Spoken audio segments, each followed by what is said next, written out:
Once the damage is done, it's done. There's a condition that distorts your world, literally. It starts quietly, with mild blur, minor frustrations, but it grows, warping light, stealing clarity, rewriting lives. Now, in many cases, the symptoms will get worse. The patient will become progressively more nearsighted, and at some point, the patient will not be able to see even with a pair of glasses. People have never heard of it, but for millions, keratoconus is a ticking clock. This is the fight to stop it in time.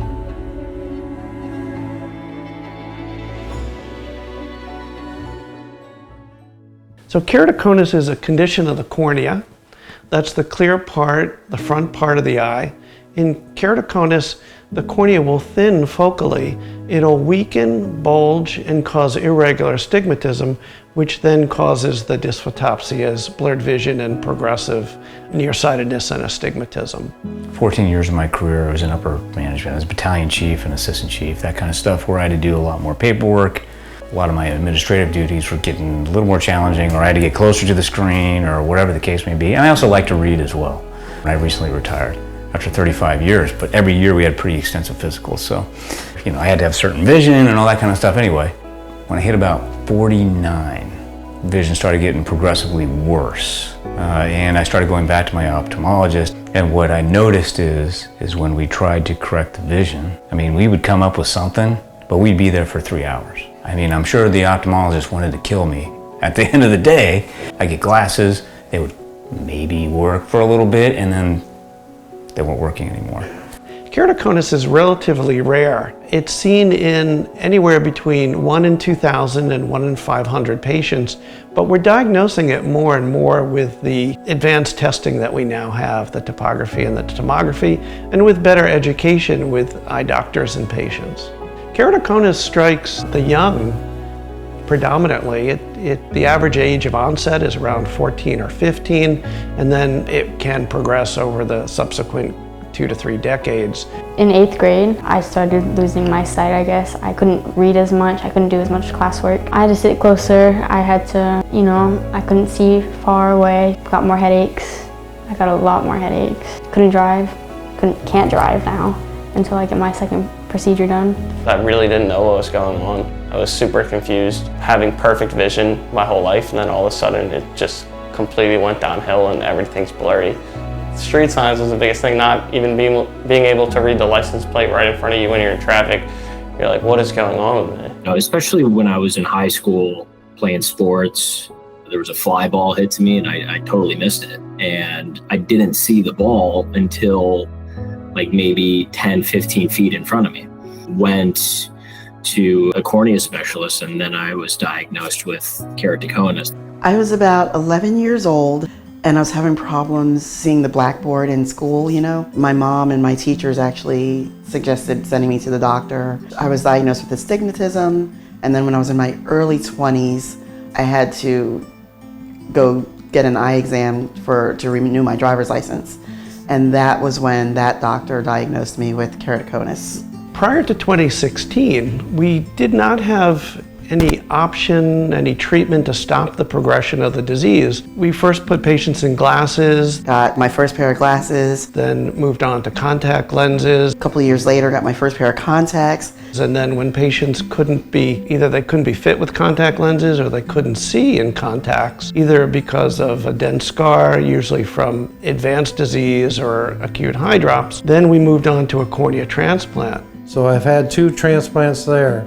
As time went on, I started losing stitches, so the keratoconus started going back to football shaping size. That's when everything went awry. The right eye would compensate, be better, then the left eye would be better than the right eye. Finally, I got to the point where I ended up with this.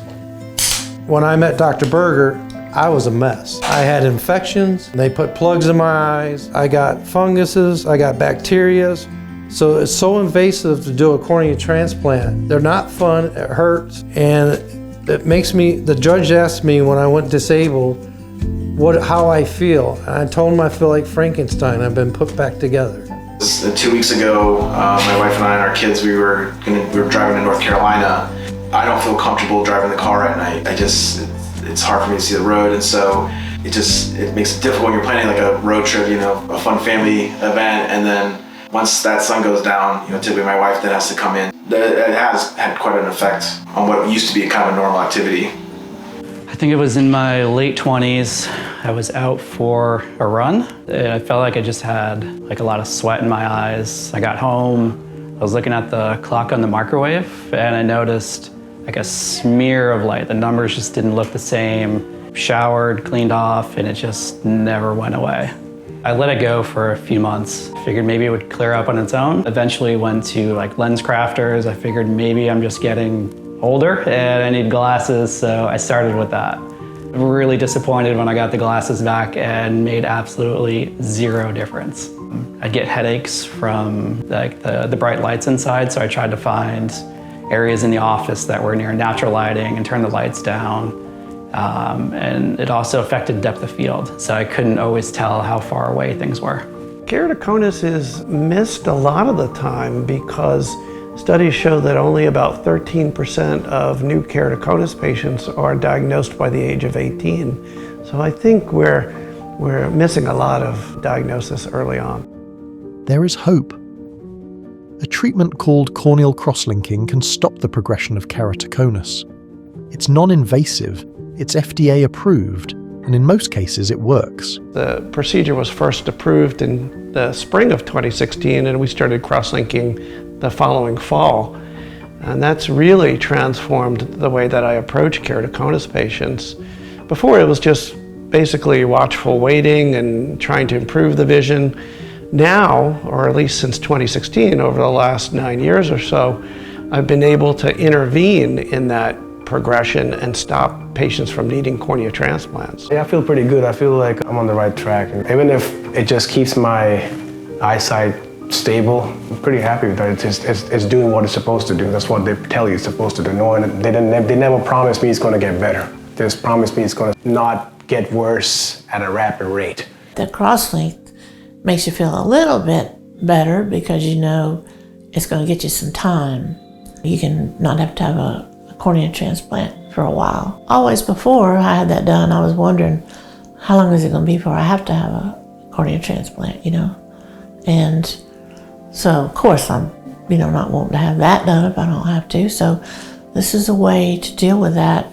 And I would recommend it to anybody that has keratoconus.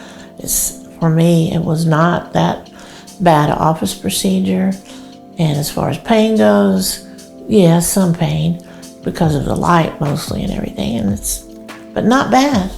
Without cross-linking, I wouldn't be able to do any of this stuff here. I wouldn't be able to turn wood. For instance, this is turned at high speed. Before, I couldn't do that with the cornea transplants at all. I've made pens and stuff like this. It was very intricate. You have to see pretty good to do that.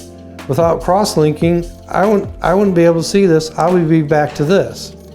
I'm back to driving. I'm back to making nice products and bowls like this.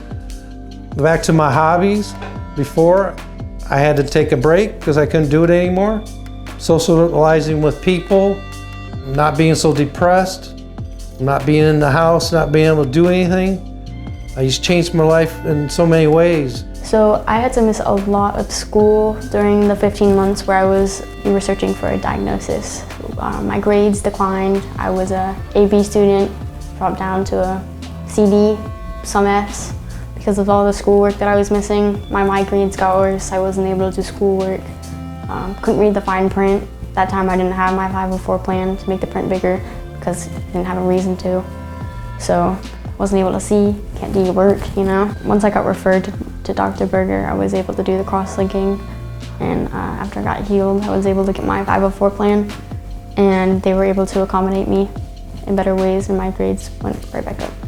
Cross-linking has been done overseas since the early 2000s, and there are great studies overseas looking at the effectiveness and the % reduction in the need of cornea transplants after cross-linking. And a recent study came out that showed that it's reduced the need for cornea transplants up to 80%. The earlier you catch keratoconus, the better the outcome. But most people don't know it exists. and even many general eye doctors still miss the signs. That's why awareness matters. That's why screening matters. That's why this documentary exists. I think we need to better educate the public about the presence of the disease, the treatment, and the impact that it has on patients. I would always advise people, it's important to go check your eyesight, go to your eye doctor.